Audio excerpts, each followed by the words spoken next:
सारा स्क्वाड आपके कमेंट्स आ रहे थे कि स्टेप बाय स्टेप किस तरह अप्लाई करना है पीयू की वेबसाइट पे पीयू के टेस्ट के लिए। तो डिस्कस कर लेते हैं। पहले तो आपने पंजाब यूनिवर्सिटी की वेबसाइट खोली, इस तरह का कुछ इंटरफेस सामने आएगा। तो यहाँ पे जो एडमिशन प्रोसेस वाली हेडिंग है आपने उसको क्लिक करना है और ये कुछ इस तरह का इंटरफेस खुलेगा। तो यहाँ पे आप स्क्रॉल डाउन करें तो 14 जून को इधर लिखा हुआ है कि आपका टेस्ट होगा संडे को। मोस्ट प्रोबेबली ये 7 कैटेगरीज़ हैं जिनमें आप अप्लाई कर सकते हो। और उसके बाद ये सारी डिटेल्स ये आप लोग पढ़ लीजिएगा। इस तरह अगर मैं सारी चीज़ें पढ़ूँगी तो वीडियो लंबी हो जाएगी। उसके बाद टेस्ट की जो लास्ट डेट अप्लाई करने की वो 25 मई है, वो उधर नीचे लिखा भी हुआ था। अब वापस ऊपर जाएंगे तो ये how to apply for PU admission test है। आपने इस जगह पे क्लिक करना है, ये एक वेबसाइट फिर ओपन हो जाएगी। उसके बाद कुछ इस तरह का इंटरफेस ओपन होगा। जब आप उस पर क्लिक करेंगे तो ये आपने ये ऊपर पर्सनल इन्फॉर्मेशन लिखा हुआ है, एजुकेशनल इन्फॉर्मेशन, तो ये सारी चीज़ें आपने आहिस्ता आहिस्ता सारी पढ़ लेनी है। वो आप खुद पढ़ लीजिएगा। आपने okay I have read above instructions पे क्लिक कर देना है। उसके बाद ओके पे क्लिक करने के बाद आपके पास ये 3 स्टेप्स में आपकी एप्लीकेशन प्रोसीड होगी। एक पर्सनल इन्फॉर्मेशन, दूसरी एजुकेशनल इन्फॉर्मेशन और फिर आपका अप्लाई हो जाएगा। तो सबसे पहले तो ये CNIC वाला सेक्शन है। अब NIC में कोई भी टेम्परेरी डाल रही हूँ, आपने अपना एक्यूरेट वाला जो आपका रियल CNIC है या अगर आपका नहीं बना अभी तक तो आपका जो बेफॉर्म नंबर है वो डालना है। यहाँ पे आपने आपका नेम का सेक्शन है, आपने अपने स्पेलिंग ठीक तरह देख लेना है, स्पेलिंग डालना है। फिर आपने अपना फादर्स नेम लिखना है। अब फादर आपके कुछ भी करते हैं, अगर लैंडलॉर्ड है, बिजनेसमैन है, मैं यहाँ पे बिजनेसमैन लिख देती हूँ। फिर उसके बाद आपने अगर मेल है तो M फॉर मेल, अगर फीमेल है तो F से फीमेल और C फॉर क्रॉस जेंडर। तो हम यहाँ पे F सेलेक्ट कर लेते हैं। आपका रिलीजन क्या है आपने वो सेलेक्ट करना है।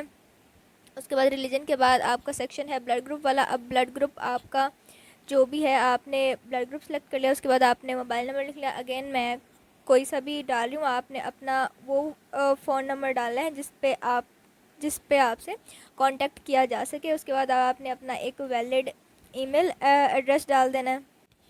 उसके बाद ईमेल के बाद सेक्शन है आपका प्रोविंस। आपका जो भी प्रोविंस हो आपने वो प्रोविंस डालना है। ईमेल करेक्ट करने के बाद प्रोविंस, अगर आप पंजाब से हैं तो पंजाब, सिंध है तो सिंध, और आपने अपना एक परमानेंट एड्रेस डाल देना है कि जहाँ पे आप रहते हैं। तो मैंने फ़िलहाल पीयू हॉस्टल्स लिख दिया है, मैं मतलब कुछ सा भी लिख रही हूँ। आपने एग्जैक्ट चीज़ें डाली हैं जहाँ पे आपका सीनो पोस्टल एड्रेस में मैंने कुछ भी लिख दिया। ये पोस्टल एड्रेस आपको मिल जाएगा कहीं से भी। अब यहाँ पे है कि अगर आपको हॉस्टल फैसिलिटी चाहिए तो आपने इस पर येस करना। और यहाँ पे लिखा हुआ है कि सिर्फ एक तो मेरिट बेस पे मिलेगा, दूसरी बात है कि लाइक हॉस्टल जो है वो सिर्फ मॉर्निंग के स्टूडेंट्स को मिलते हैं क्योंकि हॉस्टल की अवेलेबिलिटी कम है। तो वो सिर्फ मॉर्निंग के स्टूडेंट्स को मिलेंगे, इवनिंग के स्टूडेंट्स को नहीं मिलेंगे। उसके बाद ये चीज़ें आपने देख लेने की, ये सारी एडिशनल है, अगर आप इसमें एप्लीकेबल हैं तो आपने देख लेना है, वरना फिर आपने नहीं देखना। अब उसके बाद ऊपर हम कुछ सेक्शन छोड़ गए थे, अब हम वो फिल कर लेते हैं। यहाँ पे है आपने अपना NIC वगैरह दोबारा लिखना है। तो जो मैंने पहले लिखा था मैं वही दोबारा लिख देती हूँ क्योंकि आपने अपना एक्यूरेट वाला ही लिखना है जो आपका है। उसके बाद आपने अपनी एक क्लियर फ़ोटो डालनी है जो कि प्रोफेशनल और उसका साइज़ 200 KB से कम हो। आपने फ़ोटो डाल दी। अब यहाँ पे मैंने साइज़ एक्सीड कर दिया इसलिए वो रेड है, तो हम इसको चेंज कर देंगे। उसके बाद आपने अपना फादर का CNIC डाल देना। मैं अगेन वही वाला दोबारा एंटर करी हूँ जो मैंने अपने में एक टेम्परेरी डाला था। अब आपकी मंथली इनकम जितनी भी है लिख देनी है। मैंने 60,000 लिख दिया है। उसके बाद यहाँ पे आपने अपनी डेट ऑफ बर्थ लिखनी है। अगेन मैं टेम्परेरीली कुछ भी पुट करेंगे। आपने एग्जैक्ट जो आपकी बे फॉर्म पे है वही आपने लिखनी है। कोई भी आपने इस चीज़ में मिस्टेक नहीं करनी क्योंकि फिर बाद में वो एडिट वगैरह नहीं होती, तो वो बहुत मुश्किल हो जाता है। उसके बाद आपने ये बर्थ वाला, अगर आप हाफ़िज़ कुरान है तो आपने येस करना है, अगर नहीं है तो फिर नो करना है क्योंकि इसके एक्स्ट्रा मार्क्स होते हैं। उसके बाद आपका टेस्ट भी होता है अगर आपको वो मार्क्स चाहिए। मैरिटल स्टेटस आपने लगाना है। उसके बाद आपके गार्डियन का कॉन्टैक्ट नंबर, आपके वो फादर हैं या कोई भी। उसके बाद नेशनैलिटी पाकिस्तानी, और जैसे मेरा सिटी और है लेकिन मेरी जो डिस्ट्रिक्ट है वो बहावलनगर है तो मैंने वहाँ पे बहावलनगर फिल किया था। ये सेव एंड प्रोसीड इसीलिए नहीं हुआ क्योंकि हमने ऊपर जो फिल किया था वो 200 KB से ज़्यादा थी इमेज, तो हमने बाद में उसको ठीक किया और फिर उसके बाद सेव एंड प्रोसीड करेंगे तो हो जाएगा। उसके बाद ये पर्सनल इन्फॉर्मेशन वाला सेक्शन हो गया। अब एजुकेशनल इन्फो वाला सेक्शन आ गया। तो हमने यहाँ पे अपनी एजुकेशनल डिटेल्स बतानी है, सारी मेट्रिकुलेशन की भी और आपके इंटरमीडिएट की भी, क्योंकि आपने अभी यही 2 चीज़ें पास की हैं और अब आपने फर्दर अंडर ग्रेड में एडमिशन लेना है। तो अगर आपने ओ ए लेवल्स किया हुआ है तो IBCC के इक्विवेलेंस आपका जो रिज़ल्ट होता है आपने वो पुट करना है। उसके बाद आपने अपना डिग्री लेवल, उसके बाद अभी आप लोग इंटरमीडिएट कर रहे हैं तो हम पहले इंटरमीडिएट ही सिलेक्ट कर लेते हैं। अभी आपने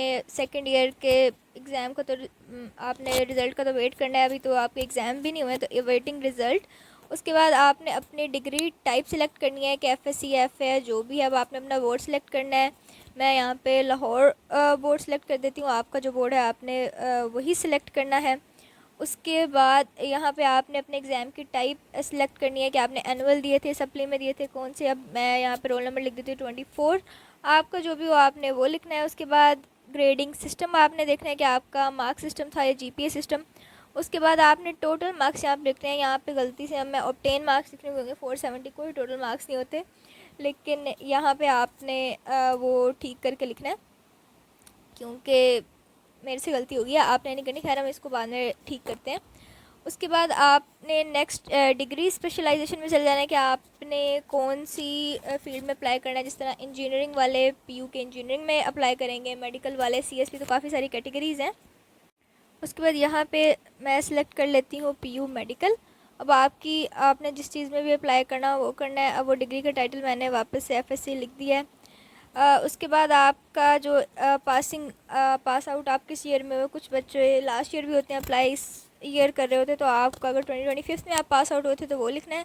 अगर आप इसी साल अप्लाई करें तो 2026 लिखना है। उसके बाद रजिस्ट्रेशन नंबर आपने अपना मेंशन कर देना है। मैं यहाँ पे same as the roll number मैं वही लिख रही हूँ। तो आपने अब उसके बाद अपने ऑब्टेन मार्क्स लिखने हैं। अब यहाँ पे मुझे रियलाइज़ हो रहा है कि अच्छा ऑब्टेन मार्क्स अगर यहाँ तो मैंने पहले क्या पुट किए थे, तो यस अब यहाँ पे हम 470 यहाँ पे पुट कर देते हैं और वहाँ पे हम उसको चेंज कर देंगे क्योंकि आप लोगों ने सेकेंड ईयर के एग्ज़ाम्स देने और आपके पास सिर्फ 11th का ही रिज़ल्ट है, तो आपने सिर्फ वही पुट करना है। और यूजुअली अब मार्क्स 550 होते हैं तो टोटल मार्क्स हम 550 लिख देते हैं और आपके जितने भी आए हैं आपने वो लिख देना और आपने सेव एंड प्रोसीड पे क्लिक कर देना। अब ये तो हो गया आपके इंटर के मार्क्स। अब आपने चेक कर लेना है कि ये आपकी सारी इन्फॉर्मेशन ठीक है या नहीं, एक वो समरी सी है। और अब आपने मैट्रिक के लेवल भी तो सिलेक्ट करना है, तो आपने अब मैट्रिक के मार्क्स भी लिखने हैं। तो अब आपने नीचे आ जाना, मैट्रिक के मार्क्स भी पुट करने हैं।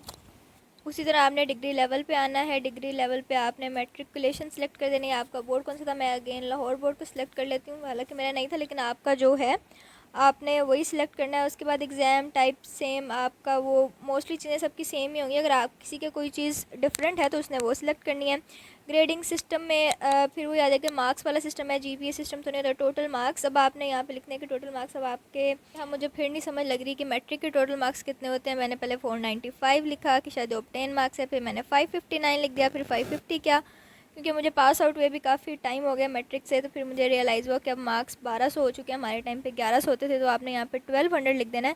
फिर आपने अपनी जो डिग्री लेवल है वो दोबारा मैट्रिकुलेशन आपने जिस तरह किया आपने वो लिखनी है। आपके जो पास आउट होने का ईयर था वो क्या था, मैंने यहाँ पे 2024 लिख दिया। रजिस्ट्रेशन नंबर आपने अगेन अपना जो ठीक वाला है वो लिखना है। और लेट सपोज आपके 1200 में से 1100 मार्क्स हैं तो आपने वो लिख देना है। उसके बाद आपने सेव एंड प्रोसीड कर देना है। तो ये जिन पे स्टैरिक होता है वो आपने मस्ट फिल करना होता है। तो बाकी अगर आप नहीं भी करो तो वो आपका नेक्स्ट प्रोसीड हो जाता है। जिस तरह इंटरमीडिएट की समरी आ गई थी उस तरह मैट्रिकुलेशन की भी आ गई कि आपने इस पे देख लेना है कि क्या आपने ठीक ही अपने मार्क्स लिखे थे, मार्क्स सब कुछ कंफर्म कर देना है। और उसके बाद जहाँ पे लिखा हुआ है proceed to next final submission apply if added all my educational details, तब आपने देख लेना है सब चीज़ें एक्यूरेटली कि आपने क्या सब कुछ कर दिया है। उसके बाद आपने इसके ऊपर क्लिक कर देना है। उसके बाद यहाँ पे आपने ओके कर देना अगर आपका सारा कुछ डन है, तो यहाँ पे हम ओके कर देते हैं। उसके बाद जब आप कर देंगे पर्सनल इन्फॉर्मेशन का सेक्शन हो गया, एजुकेशनल इन्फॉर्मेशन का, आपका जो थर्ड अप्लाई का सेक्शन है उसमें आपने सारे अपने डॉक्यूमेंट्स पुट करने हैं। मतलब जो भी आपके मार्क्स हैं, आपके पास जो मैट्रिक का रिज़ल्ट होगा और उसके बाद जो आपका फर्स्ट ईयर का रिज़ल्ट होगा, आपके पास आपने उसके ओरिजिनल डॉक्यूमेंट आपका जो होगा वो आपने सिलेक्ट करना है और आपने अपलोड कर देना है वो डॉक्यूमेंट। तो अब हम अपलोड कर देते हैं। जब अपलोड पे क्लिक करेंगे तो ये आपका मैट्रिक वाला सेक्शन आ जाएगा। तो आपने ब्राउज़ पे क्लिक करना है और यहाँ पे फिर फ़ाइल की लिमिट है कि वो 300 KB से ज़्यादा ना हो। तो अगर आपकी फ़ाइल का साइज़ इससे बड़ा होगा तो वो अपलोड नहीं होगी। जिस तरह पहले एरर आ रहा था कि लाइट वो रेड कलर का वो शो होने लग जाएगा। तो आपने पहले, अगर किसी का साइज़ ज़्यादा है तो आपने कोई भी ऐप यूज़ करें साइज़ कंप्रेसर वाली, और आपने पहले उनका साइज़ नॉर्मल करना है। तो मैंने खैर उसका नाम है लेस देन 200 KB लिख दिया था जब हमें पहले चाहिए थी। तो मैं वही इमेज बार बार अपलोड कर रही हूँ, क्योंकि मैं तो रियल में अप्लाई नहीं कर रही ना, तो वो आपने भी इसी तरह करना है कि लाइक आपने पहले वो सेव कर लेना है डॉक्यूमेंट विद एक्यूरेट साइजेस, और फिर आपने अपलोड करना है। अब यहाँ पे आपका ये जो FSC प्री मेडिकल का आ रहा है, तो यहाँ पे आपका ऑब्वियसली 11th का रिज़ल्ट आएगा, क्योंकि अभी तक आप लोगों का रिज़ल्ट नहीं आया होगा। तो आपने यहाँ पे भी पुट कर देना है। तो यहाँ पे मैं सेम ही फ़ाइल अपलोड कर रही हूँ। आपने अपने ओरिजिनल डॉक्यूमेंट्स अपलोड करने हैं। अब ये जब आप कर देंगे तो ये ऑलमोस्ट आपका फ़ाइनल स्टेप था।